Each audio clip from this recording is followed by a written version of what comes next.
Oye, Antonio, hay una bueno, cosa que me preocupa para la continuidad del proyecto. Dices, es una película para niños, claramente para niños, sí. sin guiños adultos, para que quede claro cuál es la historia que queremos contar. Creo que de este grupo que estamos en la entrevista soy la única que no la ha visto. A ver, ¿tengo que ir a acompañar a mi hija o la dejo dentro y me voy? No, ¿Qué me cuenta a mí? no, tú te tienes que Justin? quedar. Te tienes que quedar. Y si puedes llevarte a tu hermana, a tu madre, a tu Tu tía. tía. Por eso, para que saquemos 10 entradas, Y a 10 para o que 12 saquemos amigos. 10 entradas, dime qué me cuenta a mí, Justin. Bueno, sí hay un guiño que sí es adulto, que yo quería comentar, que es ese homenaje a Carlos Jesús, ese personaje sí, televisivo. Melquiades, Sí. Hay un mago en la película que está Sí. claramente inspirado en aquel personaje televisivo de hace unos años, que era Carlos Efectivamente. Jesús, ¿no? ¿Cómo se os ocurrió esa idea? Bueno, yo tengo que darle todo esto a Manolo Sicilia, que es el director de la película y el creador de la historia, guionista y tal, ¿no? Fue su idea. Yo, fíjate, en esa época, fue la época en la que yo estuve más tiempo fuera de España. Sí. Y entonces yo Carlos Jesús no lo tenía muy claro.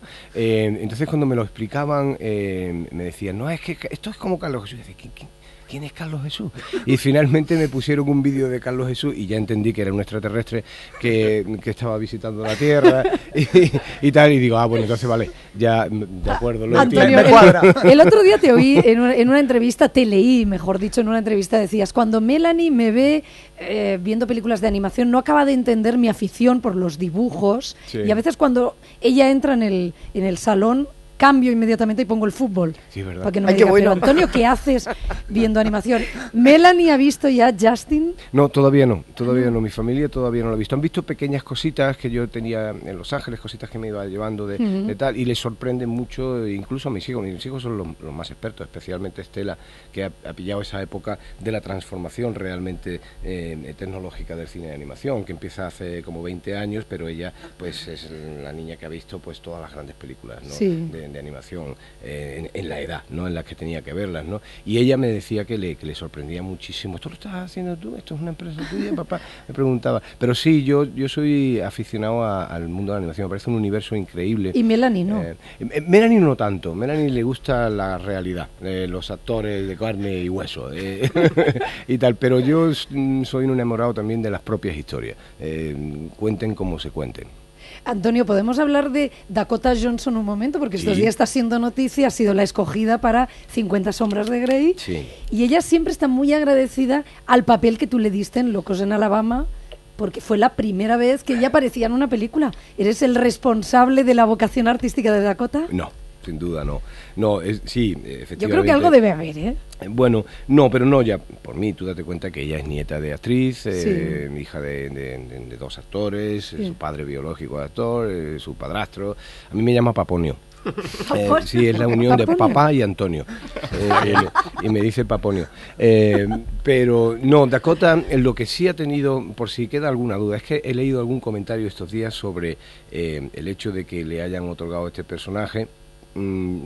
Haciendo alusión a que probablemente la madre o el padre, Don o yo, la hemos echado una mano. No. Dakota es mucho más fuerte que eso. Dakota, yo voy a contar una pequeña anécdota para que lo entendáis. Lo he dicho en algún otro medio también, pero hace unos años ella estaba haciendo una película independiente, con muy bajito presupuesto y tal, en Nueva York. Ella estaba comenzando, se presentaba un montón de pruebas y la escogieron para hacer ese papel.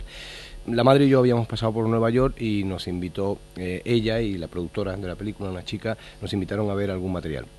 Nos pasamos y el material era divertido, estaba bien, ¿no? Pero la productora al salir de allí nos dijo, mira, estamos teniendo unos problemas económicos terribles y en estos momentos, sinceramente, no sabemos si vamos a poder terminar la película. Y entonces yo hablé con ella, y Dakota estaba presente, y le ofrecí la posibilidad de que la productora nuestra, Green Moon, completara la financiación y adquirir en equity una parte de la producción de la película, ¿no? Y Dakota yo la veía muy tensa, pero ella se comportó muy educadamente delante de la productora, pero cuando salimos del edificio me echó una bronca, me dijo, no hagas eso. Porque si haces eso, todo el mundo va a decir que es que estoy en la película porque la has producido tú. Y eso es precisamente lo que no quiero. Y estoy trabajando para separarme. O sea que ella, ya desde muy temprana edad, ella sabía que no podía ir por ese camino.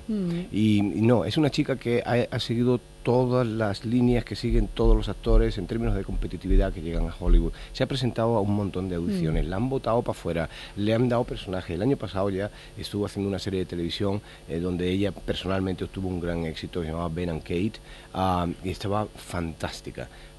Dakota lo lleva dentro y se va a convertir en una estrella. Y una curiosidad como madre, ¿cómo lo lleva Melanie? Muy bien. ¿Cómo ve crecer esa estrella? Lo ve muy bien. Naturalmente va a ser una película dura, desde el punto de vista... Estamos hablando de 50 sombras una de buena, Grey. Quiero decirte, como actriz, oye, va a tener que apretar los dientes en muchos momentos, pero por encima de todo está su papel como actriz. Nosotros nos vemos obligados a representar personajes de muy distinta índole. Hay de todas formas una cierta hipocresía que yo me voy a remitir a la historia de la ley del deseo. Voy a dar un salto atrás en el tiempo con la ley del deseo. En la ley del deseo, la gente, en España y en otros países, ¿no? Se escandalizaba mucho de una serie de secuencias donde había escenas homosexuales, ¿no? Hablamos del año 87, 1987. Efectivamente, ¿no? Y de repente lo que nadie ponía atención es que el personaje mío, allá por la secuencia 21 o 22, cometía un crimen. Y eso sí se admitía perfectamente. Es decir, la muerte o el crimen en una pantalla está admitido, pero una relación de amor o de sexo entre dos personajes del mismo sexo, aquello la gente lo rechazaba. Y es curioso porque para mí se abrió una reflexión en aquellos momentos sobre la moralidad del personal, ¿no? Que todavía a día de hoy continúa. Perdona, como padres nos da miedo que le hagan daño. ¿Qué es lo más peligroso en vuestra profesión? O sea, hay una exposición pública y un colmillo, una atención, unos comentarios tan malvados. Las redes sociales ¿Eso os preocupa? Yo lo primero que le dije fue eso. Cuando ella me llamó para darme la noticia, papi, he conseguido este personaje y tal, después de muchas pruebas, no sé qué, y le digo, ¿eres consciente de lo que te va a caer encima? Y dice, ¿a qué te refieres? Y le digo, pues que a ver, mucha gente, tú sabes que es un libro que lo ha leído millones de personas y que cada uno de ellos han puesto una cara al personaje, han construido sus propios decorados, han visionado los espacios que se describen en la novela, por lo tanto, ahora le han dado una cara que es la tuya y probablemente habrá mucha gente pues que esté en desacuerdo con eso. Y dice, no, ya, eso ya lo sé, eso no me preocupa. Ella no estaba preocupada por ese tema, ella estaba preocupada única y exclusivamente cómo meterle mano al personaje y cómo crearlo. Punto. Antonio, nos hemos ido al 87, Ley del Deseo, y yo quiero continuar repasando tu filmografía. Le hemos pedido a Antonio Martínez, a Helio Castro y a María Guerra que cada uno de ellos escogiera un momento de la vida cinematográfica de Antonio Banderas. Y María Guerra, tú empiezas y te decantas por el Banderas director. Sí, por su primera película, por Locos en Alabama, que además era una película que era tan complicada y tan loca que al principio parecía difícil que cuadrase. Es la historia ambientada en el sur americano en los años 60 de una mujer maltratada que con la cabeza, que le corta la cabeza a su marido y se va a California a buscar la felicidad, y me parece un canto totalmente a la vida, aparte de un inicio arriesgadísimo. Me dijo, bésame el culo, Lucille, no irás a ninguna parte. Dijo que no podía ir y que jamás me iba a dar el divorcio. Dijo que vendría a buscarme y que me haría entrar en razón a golpes. Solo te pido que te hagas cargo de mis hijos una mierda de mes. Sabes, yo nunca te he pedido nada. He esperado toda mi vida esta oportunidad. Y ahora la aprovecharé. Y en esa época yo me acuerdo que Antonio decía que lo más difícil había sido el montaje, la edición, desprenderse de secuencias. Sí, es muy doloroso, pero hay un momento cuando estás en el periodo de edición de una película en el que la película se convierte casi cobra vida en una persona y te está pidiendo lo que le sobra y lo que le falta. Y tienes que ser absolutamente radical y cruel, y escenas que a lo mejor de forma independiente son absolutamente brillantes, en el contexto general de la película la frenan o la lanzan demasiado, ¿sabes? Sí, eso fue una labor difícil, siempre lo es la labor de edición. Oye, ¿y cómo va el próximo proyecto como director, no? Solo se va a llamar. Sí, bueno, ahora estoy muy centrado en la producción. Acabo además de terminar una película en la que tengo muchísimas esperanzas porque además ya la he visto el primer pase hace 2 días, que es Autómata, una película que es una coproducción entre mi productora Green Moon y una productora norteamericana que se llama Millennium, que rodamos en Sofía el año pasado, bueno, hace 4 meses que hemos terminado, y dirigida por un español que se llama Gabe Ibáñez y que es un tipo con muchísimo talento. Hay además, gran parte del equipo es español, tenemos director de arte, montador, tenemos guionistas, algunos productores ejecutivos, probablemente la música también sea aquí en España, y que está basada en un tema muy interesante, que es la singularidad, que es un tema que probablemente el mundo tenga que abordar en los próximos 20 o 25 años. Es la toma, cuando la máquina empieza realmente a superar al ser humano, ¿no? Elio, tú te vas a La Ley del Deseo. Yo la me voy a película La Ley de la del que Deseo, precisamente, que hablábamos antes, ¿Por qué? porque es una de las películas que más me gustan, además de Almodóvar, que más me gustan, pero yo creo que es un ejemplo del cine arriesgado, del cine rompedor, el cine sin prejuicios que tú decías antes, que es algo que te ha caracterizado durante toda tu carrera, ¿no? Que siempre has apostado, como tú ahora decías, por ese tipo de cine cuando has podido, ¿no? Y en esa película pues protagonizabas una serie de escenas muy difíciles con Eusebio de Poncela como esta. No tendrás ninguna enfermedad venérea. ¿Por qué me preguntas eso? ¿No eres tan promiscuo? Pues no. Tranquilo. Nunca he cogido nada. Ni unas simples ladillas. Es que me horrorizan esas enfermedades, ¿sabes?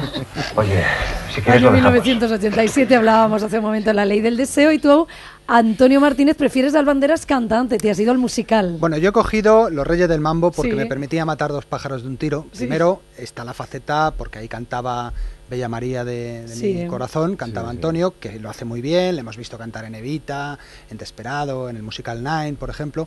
Y luego también porque, aunque no es de mis películas favoritas, fue la que le abrió las puertas del cine americano.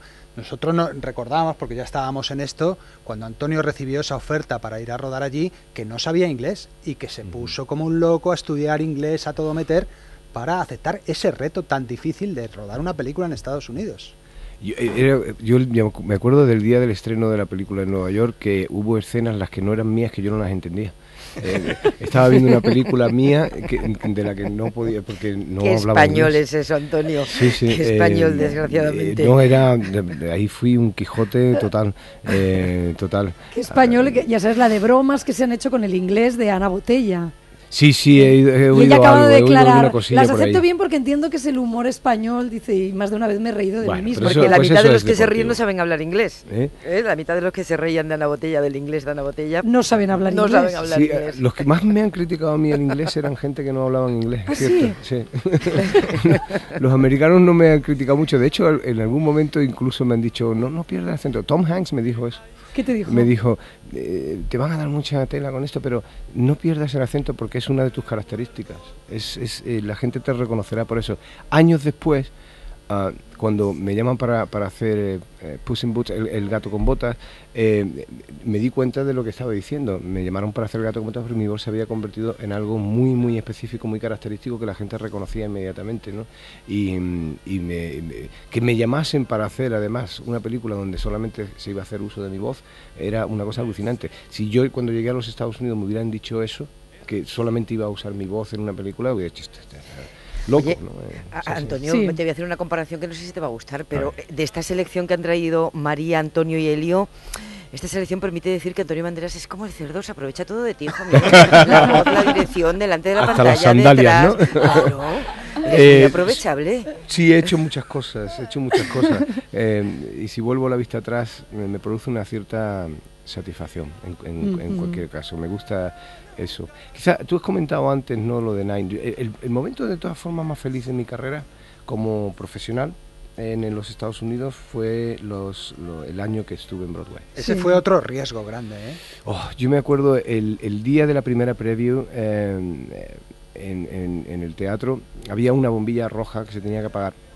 Y había un momento en donde había un niño que me interpretaba a mí con 9 años, que era el primero que salía al escenario, sobre una pantalla de cine enorme, pues como sabéis era una adaptación de la obra de Fellini de 8,5.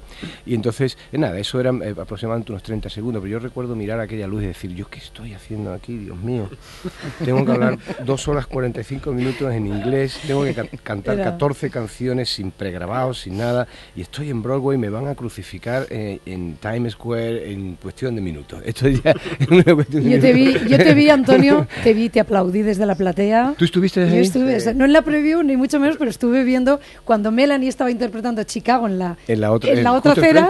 Sí, sí. Yo te vi, en la calle 49, era extraordinario. Sí. Antonio Banderas, muchísimas gracias por haber estado esta mañana aquí en la cadena SER. Venga. Buenos días. Un beso. Chao, hasta luego, Pepa.